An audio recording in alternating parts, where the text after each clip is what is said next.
ধন্য তুমি ইসলামপুরের মাদ্রাসা, তোমার বুকে শিখেছে সবাই আলো কোরআনের পাক ভাষা।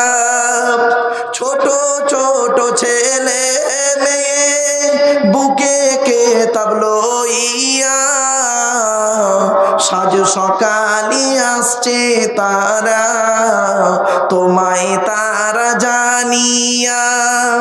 ও মুসলমান নর নারী, শান্তি যদি পেতে চাও ইসলামপুরের মাদ্রাসাতে ছেলে মেয়ে